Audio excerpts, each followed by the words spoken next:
नमस्कार मित्रों, बहुत बहुत स्वागत है आपका fact study SM YouTube channel पर। तो चलिए आज 22 नवंबर के करंट अफेयर्स देखते हैं एक्स्ट्रा फैक्ट के साथ। तो बहुत बहुत स्वागत है आपका एक बार फिर से fact study SM YouTube channel पर। चलिए आज का सेशन शुरू करते हैं। पहला हम अभ्यास से शुरू करते हैं। शक्ति नाम का युद्धाभ्यास भारत और फ्रांस के बीच में हुआ। ये कहाँ पे हुआ? फ्रांस में एक जगह है फ्रेजस, वहाँ पे हुआ।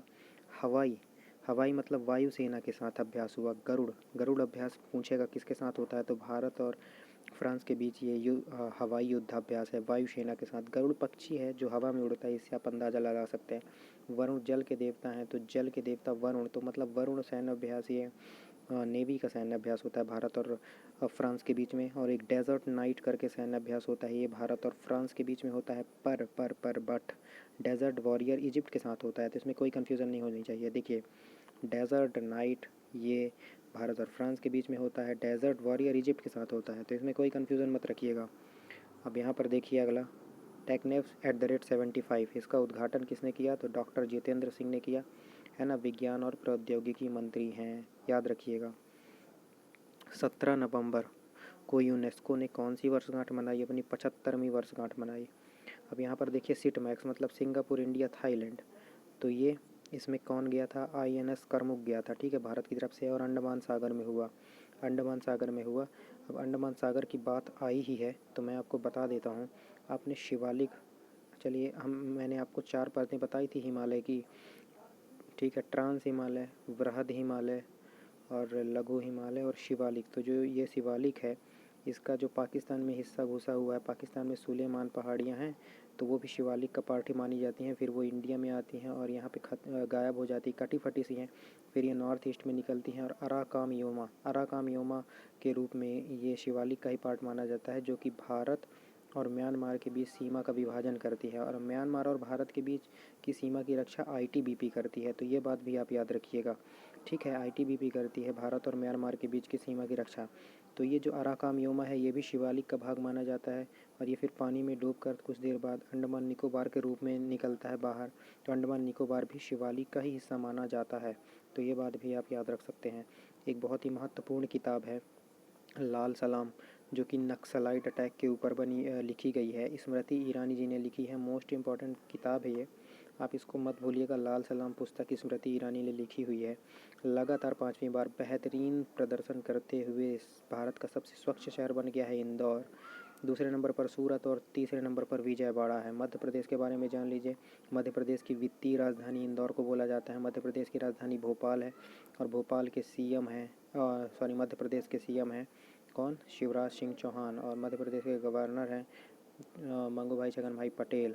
और यहाँ पर एक हबीबगंज रेलवे स्टेशन है जिसे वर्ल्ड क्लास सुविधाओं से लैस किया गया है। पहला प्राइवेट स्टेशन है जो कि बंसल ग्रुप ने लीज पर लिया हुआ है और अभी हाल ही में इसका अनावरण किया गया है। इस वर्ल्ड क्लास रेलवे स्टेशन का मोदी जी ने अनावरण किया और इसका नाम रानी कमलापति के नाम पर रखा है। रानी कमलापति रेलवे स्टेशन कहाँ पर है? तो भोपाल, हबीबगंज का नाम है, याद रखिएगा।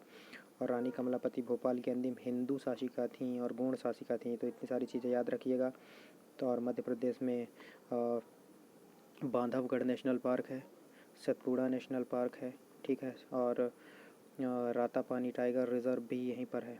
तो ये सारी चीज़ें याद रख सकते हैं। पेंच नेशनल पार्क है, पन्ना नेशनल पार्क है, ठीक है, संजय गांधी यहीं पर है। तो ये सारी चीज़ें याद रखिएगा। एक इंडेक्स आया है IPF स्मार्ट पोलिसिंग इंडेक्स 2021, इसमें आंध्र प्रदेश पुलिस टॉप पर थी।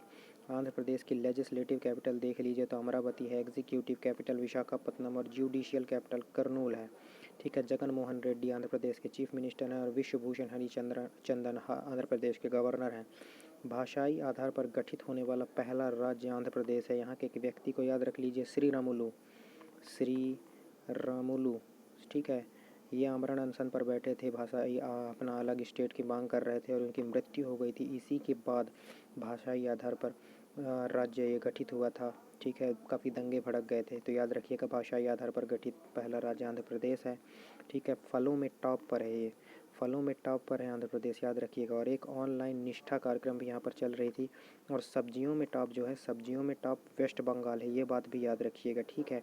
और अगर आपसे कपास पूछता है तो आप महाराष्ट्र ना लगाइएगा। अब महाराष्ट्र अब कपास में दूसरे नंबर पर आ गया है। पहले नंबर पर अब महाराष्ट्र पहले नंबर पर अब गुजरात है। कपास उत्पादन में पहले नंबर पर गुजरात है, दूसरे नंबर पर महाराष्ट्र है। ठीक है, गुजरात जो है ये मूंगफली उत्पादन में भी नंबर 1 है। और सबसे ज़्यादा गन्ना उत्पादन में उत्तर प्रदेश है। लेकिन सबसे ज़्यादा चीनी उत्पादन में पहले नंबर पर महाराष्ट्र है। तो इसमें भी कोई कन्फ्यूज़न नहीं होनी चाहिए, क्योंकि चीनी मिल्स बहुत ज़्यादा महाराष्ट्र में है। ये चीज़ें भी याद रखिएगा। BWF मतलब बैडमिंटन वर्ल्ड फेडरेशन का लाइफ टाइम अचीवमेंट अवार्ड किसे मिला है? प्रकाश पादुकोण महान बैडमिंटन खिलाड़ी हैं। ठीक है, याद रखिएगा, स्ट्रेट फॉरवर्ड क्वेश्चन है। पंडित नोवी कपाड़िया का निधन हो गया, ये लेखक थे। ठीक है, तो ये बात भी याद रखिएगा। विश्व बाल दिवस 20 नवंबर को मनाया गया। इसकी थीम थी a best future for every child. ठीक है, विश्व शाकाहारी दिवस 1 नवंबर को मनाया गया। लोक सेवा प्रसारण दिवस 12 नवंबर को मनाया गया। और सुनामी दिवस 5 नवंबर को मनाया गया। तो ये बात भी याद रखिएगा। वर्ल्ड बैंक की रिपोर्ट आई है। सबसे बड़ा प्रेषण का मतलब क्या होता है? सबसे ज़्यादा पैसा आ रहा है। तो कहाँ पर आ रहा है? तो वर्ल्ड बैंक ने रिपोर्ट दी है कि पहले नंबर पर भारत है, दूसरे नंबर पर चाइना है और तीसरे नंबर पर मैक्सिको है।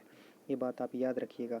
वर्ल्ड बैंक का हेडक्वार्टर वाशिंगटन DC में है और इसके चेयरमैन है, इसके प्रमुख है डेविड मालपास। ठीक है, एंटी सैटेलाइट DSAT का सफल परीक्षण किसने किया? रूस ने किया। तो रूस के बारे में याद रखिएगा। रूस की राजधानी मॉस्को है। ठीक है, रूस की राजधानी मॉस्को है। रूस के जो प्राइम मिनिस्टर हैं वो हैं, राष्ट्रपति जो है वो व्लादिमीर पुतिन है। ठीक है, व्लादिमीर पुतिन है और रूस प्रमुख व्लादिमीर पुतिन है। और इन्होंने अंतर्राष्ट्रीय स्पेस स्टेशन में एक अपना मॉड्यूल भेजा है, नौका। ठीक है, ये बात भी याद रखिएगा। और रूस में क्या अपन याद रख सकते हैं? अंतर्राष्ट्रीय स्पेस स्टेशन में नौका मॉड्यूल भेजा था। और रशिया के 325वें नेवी डे में भारत से INS तबर गया था। ठीक है, ये बात भी आप याद रखिएगा। ठीक है, लेक बैकाल भी रसिया में है। ठीक है, लेक बैकाल भी रशिया में है, ये बात भी आप याद रखिएगा। तो चलिए अब आगे का क्वेश्चन देखते हैं। बाल नीति 2021 ये तमिलनाडु राज्य ने लागू की है। बाल नीति 2021।